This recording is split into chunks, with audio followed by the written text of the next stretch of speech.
ఇది కలియుగం ఆరంభ సమయం. మనుషుల మనసుల్లో అసూయ, ద్వేషం ఇప్పుడిప్పుడే మొలకెత్తుతున్నాయి.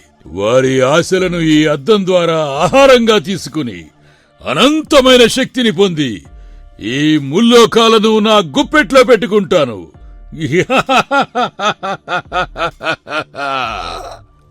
అలా తయారు చేసిన మాయా అద్దాన్ని క్రూర మాంత్రికుడు తీసుకువెళ్లి మహారాజు సూర్యవర్ధనుడికి బహుమతిగా ఇస్తాడు. మహారాజా, ఈ మాయా అద్దం మీకు మాత్రమే దక్కవలసిన బహుమతి. దీని ద్వారా మీరు ఏది కోరుకున్నా అది వెంటనే నెరవేరుతుంది. దీన్ని స్వీకరించండి మహారాజా. ఓ, మాయా అద్దమా? అత్యంత విలువైన వజ్రాలు పొదిగిన ఒక రాజదండం, అత్యంత విలువైన ఆభరణాలు ప్రసాదించు. ఓ మహారాజా, తప్పకుండా మీరు కోరిన విధంగా బహూకరిస్తున్నాను. తీసుకోండి. కానీ మీ కోరిక నెరవేర్చినందుకు మీరు కూడా నాకు బహుమతి ఇస్తారా? తప్పకుండా ఇస్తాను. అదేమిటో అడుగు. నా నియమం ప్రకారం మీరు అడిగింది ఇచ్చినప్పుడు మీలోని ఒక జ్ఞాపకాన్ని తీసుకుంటాను. అందుకు సమ్మతమేనా? నేను కోరినంత ఐశ్వర్యం ఇస్తుంటే ఒక్క జ్ఞాపకమేగా, నిస్సందేహంగా తీసుకో అని అనగానే రాజు కోరినట్టు వజ్రాభరణాలు, మణిమాణిక్యాలు ప్రత్యక్షమవుతాయి. రాజు ఆనందానికి అవధుల్లేవు. ఆ తర్వాత కొంత సమయానికే తనను తాను పూర్తిగా మర్చిపోతాడు. పిచ్చివాడిగా మారిపోయి అద్దం తీసుకుని అడవిలోకి పరిగెత్తుతాడు. అలా కొద్ది రోజులకే అతను ఒక అనామకుడిగా అడవిలోనే అదృశ్యమవుతాడు. అతని జ్ఞాపకాలన్నీ అద్దంలో బందీ అవుతాయి. 100 ఏళ్లు గడుస్తాయి. రాజు లేడు, రాజ్యం లేదు. కాని ఆ అద్దం మాత్రం మరో ఆత్మ కోసం ఎదురుచూస్తూనే ఉంటుంది. అలా ఉండగా లింగయ్య అనే వ్యక్తి ఇంటి ముందు వడ్రంగి పని చేస్తూ ఉంటాడు. మాసిపోయిన గుడ్డలతో ఉన్న లింగయ్య పట్టరాని కోపంతో, ఉదయం సూర్యుడు రాకముందే పని మొదలు పెడతాను. రాత్రి చుక్కలు పొడిచేదాకా ఈ రంపం లాగుతూనే ఉంటాను. అయినా ఏం మిగులుతుంది నాకు? వచ్చిన అరహకొరా కూలి కూడుకీ గుట్టకే సరిపోతుంది. ₹1 దాచుకుందామన్నా మిగలటం లేదు. ఏం బ్రతుకు ఏంటో. అలా తనను తాను తిట్టుకుంటూ ఉండగా తన ఇంటి ముందు నుండి ఒక ధనవంతుడు దర్జాగా పట్టువస్త్రాలు ధరించి వెళుతూ ఉండడం చూస్తాడు. అసూయతో తనలో తాను ఇలా అనుకుంటాడు. ఆ రంగయ్యను చూడు, ఏ కష్టమో తెలియదు. తాతలు సంపాదించిన ఆస్తితో కులుకుతూ వెళుతున్నాడు. వాడు వేసుకున్న పట్టుబట్టల ఖరీదు నా ఏడాది సంపాదన కంటే ఎక్కువే ఉంటుంది. దేవుడు కళ్ళు మూసుకున్నాడా? కష్టపడేవారికి కడుపు నిండా గంజిలేదు కాని ఒళ్ళు కదలకుండా ఉన్నవాడికి మాత్రం కాసుల వర్షం కురుస్తోంది. దేవుడు కూడా స్వార్థపరుడే. గురువుగారు, ఎందుకంత బాధపడతారు?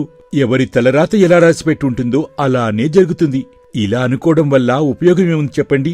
ఒరేయ్, నీకేం తెలుసురా నా బాధ? చేతి నిండా డబ్బు లేకుంటే ఎలారా ప్రశాంతంగా ఉండేది?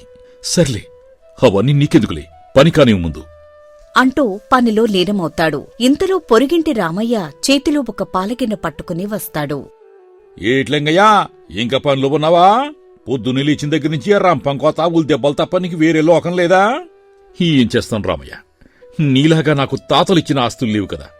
రెక్కాడితే కాని డొక్కాడదు. ఈ చెక్క ముక్కలు అతికిస్తేనే కదా సాయంత్రానికి గంజినీళ్లు దొరికేది. అందుకే అంటున్నాను, కష్టం ఒకటే కాదు, అదృష్టం కూడా ఉండాలి. ఇదిగో చూడు, మా పాడావు ఈ రోజు ఎంత చెక్కడ పాలిచ్చిందో. ఈ గిన్నెడు పాలు అమ్ముకుంటే చాలు, రోజంతా చేసే కష్టం వచ్చేస్తుంది. హాయిగా పాలు తాగి పడకేసుకోవచ్చు. చూడు, వీడికి ఎంత గర్వమో. ఆ ఆవు ఇచ్చే పాలు తాగే భాగ్యం కూడా నాకు లేదు. వీడు పాలమ్ముకుని పట్టుపరుపు మీద పడుకుంటున్నాడని వీడికి పొగరు. అలాంటి ఆవు నా దగ్గర ఉంటే అసలు ఈ వడ్రంగి పని మానేద్దును. వీడికి మాత్రం కూర్చున్న చోటుకే కాసులు వస్తున్నాయి. ఏట్లంగయ్యా, ఏదో ఆలోచన. సర్లే, నేను వెళ్తున్నాను, పని చూసుకో మరి. హరి కిట్టు, అసలు వీడెందుకు వచ్చాడో, ఎందుకెళ్తున్నాడో? మిమ్మల్ని దెప్పిపొడడానికే వచ్చినట్టున్నాడు గురువుగారు. నువ్వు చెప్పింది నిజమేరా? లేకపోతే విషయం ఏం లేకుండా వచ్చి పాలగిని చూపించి వెళుతున్నాడు.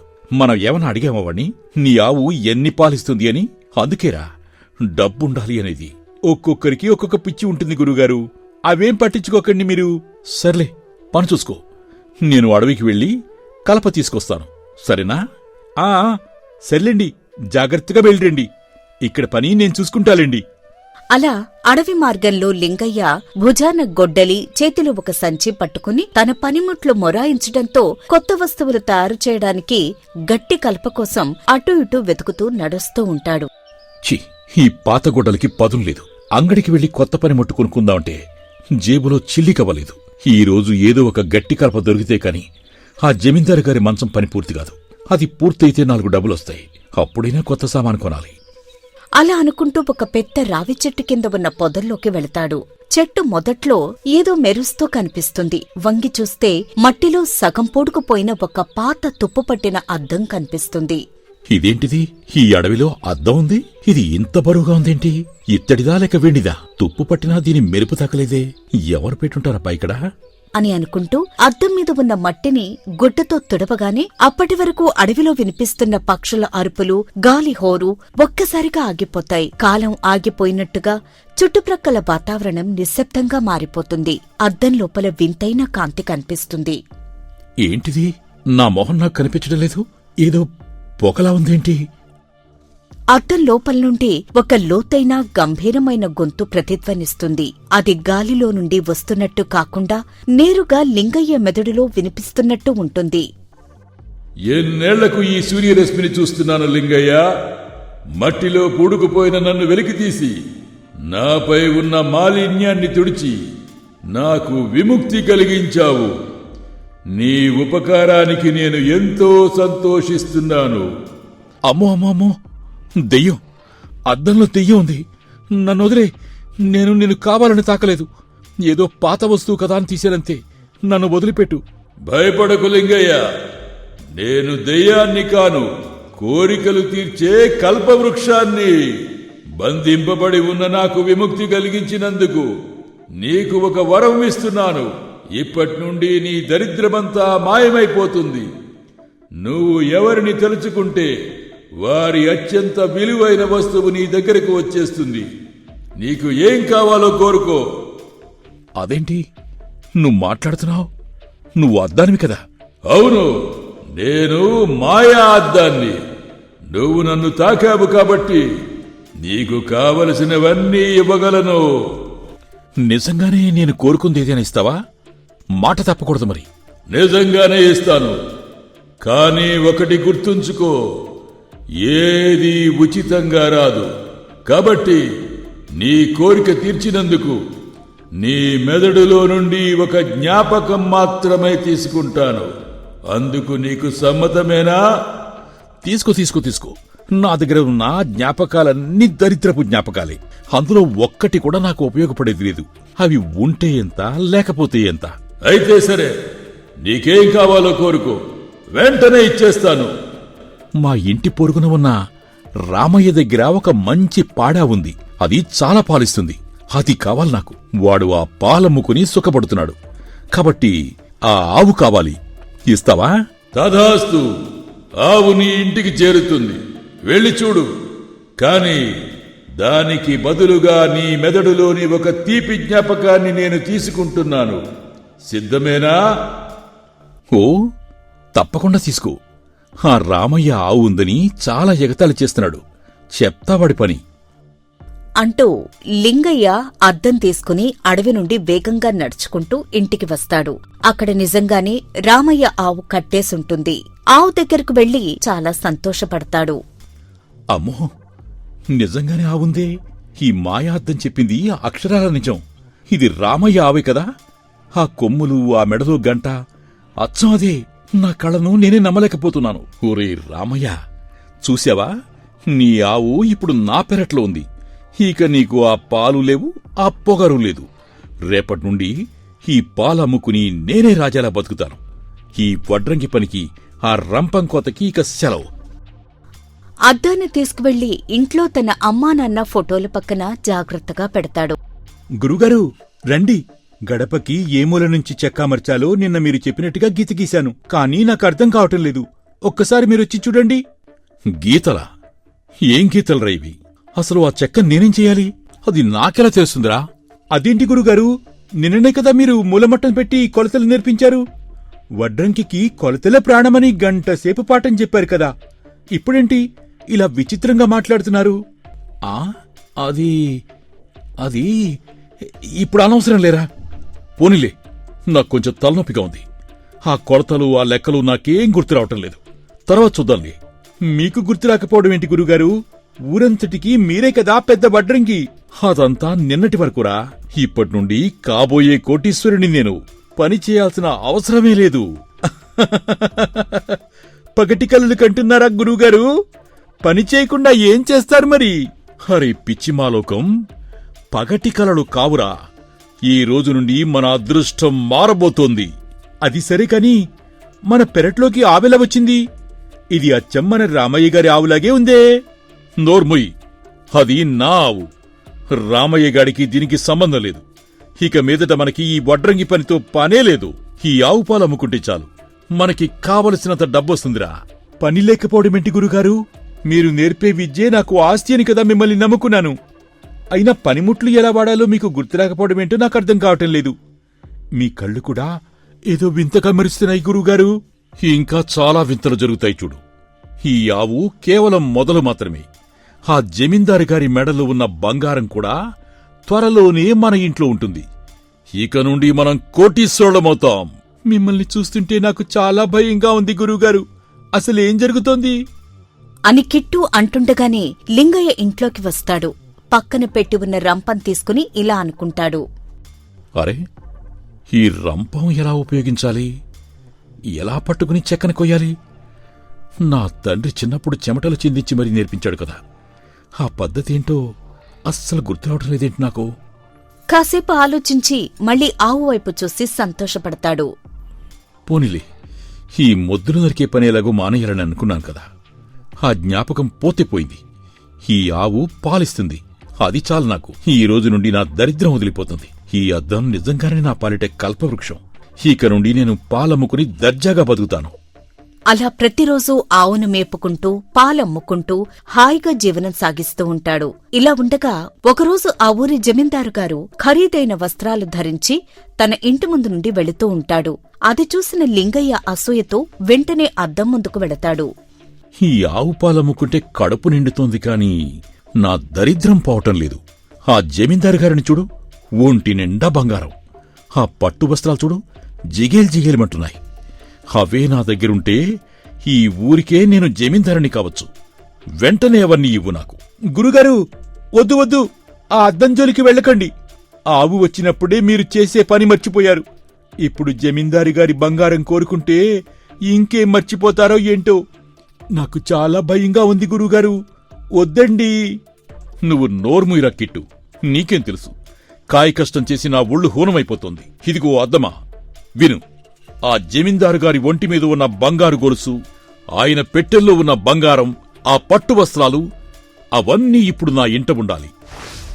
అద్దం ఒక్కసారిగా రక్తవర్ణంలో మెరుస్తుంది. కిట్టు భయంతో కళ్ళు మూసుకుంటాడు. మరుక్షణంలో లింగయ్య మెడలో భారీ బంగారు గొలుసు, ఒంటిమీద పట్టు వస్త్రాలు ప్రత్యక్షమవుతాయి. గదిమూలలో బంగారు నాణాల సంచులు కనిపిస్తాయి.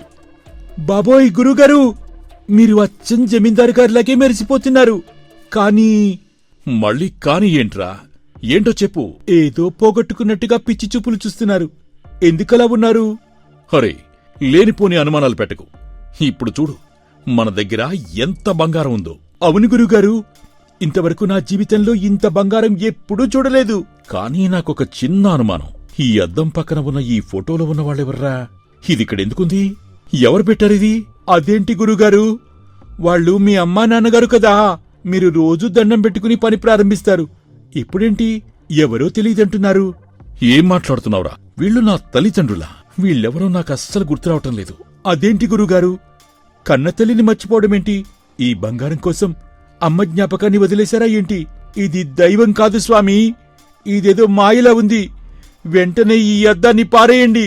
పోతే పోయిందిలేరా, వాళ్ళు గుర్తుంటే మాత్రం కడుపు నిండుతుందా ఏంటి? ఈ బంగారం ఉంటే ఈ లోకమే నా వెనక వస్తుంది. ఇదే కాదు, ఇంకా కావాలి.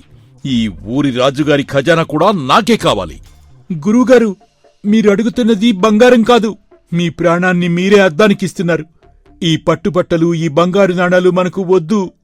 మీరు గంజి తాగినా చాలు. దయచేసి ఆ అద్దాన్ని పగలకొట్టేయండి, లేదంటే అది మిమ్మల్ని కూడా మింగేస్తుంది గురువుగారు. అరే కిట్టు, నువ్వు అనవసరంగా భయపడకు. బోలెడంత సంపద మనకొస్తున్నప్పుడు ఎవరు గుర్తుంటే ఏంటి, లేకుంటే ఏంటి?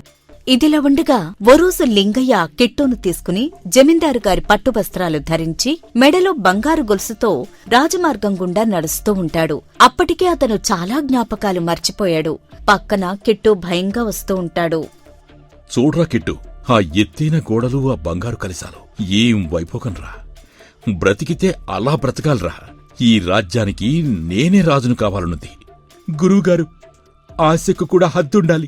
ఇప్పటికే ఎంత అనుభవించినా తరిగిపోని బంగారం ఉంది మన దగ్గర. ఇకనైనా ఈ విపరీతమైన కోరికలు వదిలేండి గురుగారు. ఆస్తి వస్తుంటే వద్దంటున్న వాణ్ణి నిన్నే చూస్తున్నాను. ఈ కోటలో ఉన్న ఖజానా అంతా మన ఇల్లు చేరాలి.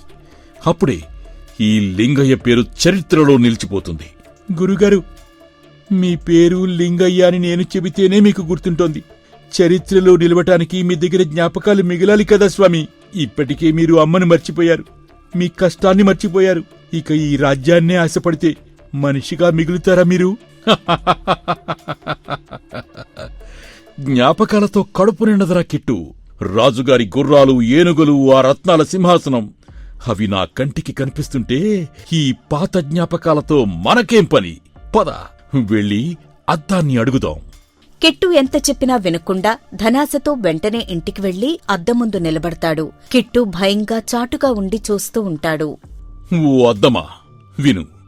రాజుగారి కోటలోని సంపదంతా వెంటనే నాది కావాలి. దానికి బదులుగా ఇంకేం తీసుకుంటావో తీసుకో. నా గతం పోయినా పర్వాలేదు. నా భవిష్యత్తు బంగారుమయం కావాలి అని అడగగానే మరుక్షణంలో లింగయ్య ఇల్లంతా బంగారు నాణాల రాసులు. రాజుగారి కోటలోని సంపదంతా అక్కడే ఉన్నట్టు అనిపిస్తుంది. లింగయ్య ఆ నాణాల మధ్య పిచ్చివాడిలా నవ్వుతూ దొర్లబోతాడు. కాని అకస్మాత్తుగా ఏదో జరిగినవాడిలా ఆగిపోతాడు. ఇది ఎవరు? నేనెవరు? ఈ బంగారం ఎక్కడిది? నా పేరేంటి? ఏది నాకు గుర్తురావటం లేదు. గురువుగారు, మీ పేరు లింగయ్య. మీరు ఈ ఊళ్ళోనే గొప్ప వడ్రంగి. కానీ మీరు ఆ అద్దం వల్ల మీ పేరుని, మీ ఊరుని, మీ గతాన్ని అన్నింటినీ వదిలేశారు గురువుగారు. మీకు ఏదీ గుర్తులేదు గురువుగారు. ఎవర్రా నువ్వు? నా బంగారం ఎత్తుకుపోవడానికి వచ్చిన దొంగవా నువ్వు? లేదు గురుగారు, నేను మీ కిట్టుని, మీ దగ్గర పనివాణ్ణి. నన్ను గుర్తుపట్టండి గురువుగారు. ఓ అద్దమా, నా పేరు నాకిచ్చేయి. నేనెవరినో నాకు గుర్తులేదు. నేనెవరినో నాకు గుర్తు చెయ్యి. ఈ బంగారము వద్దు, ఈ పట్టుబట్టలు వద్దు. నా ఉనికి నాకు కావాలి. అద్దం ఒక్కసారిగా భయంకరమైన నలుపు రంగులోకి మారుతుంది. లోపలి నుండి వికృతమైన నవ్వు వినిపిస్తుంది. నెమ్మదిగా లింగయ్య ప్రతిబింబం అద్దం లోపల నుండి బయటకొస్తుంది. లింగయ్య, ఇక నువ్వు లింగయ్యవి కావు. నువ్వు కేవలం ఒక ఖాళీ శరీరానివి.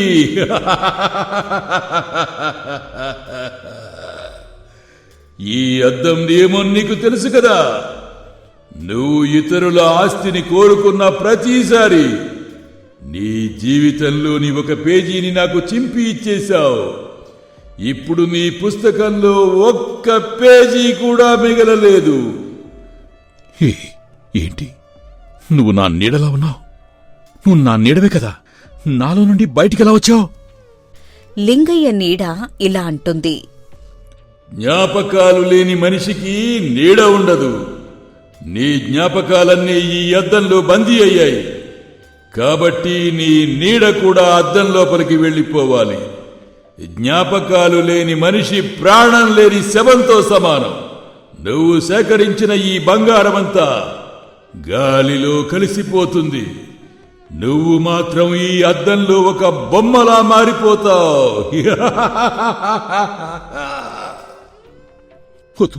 వద్దు, నన్ను క్షమించు. నా జ్ఞాపకాలు నాకిచ్చేయి. నన్ను కాపాడు.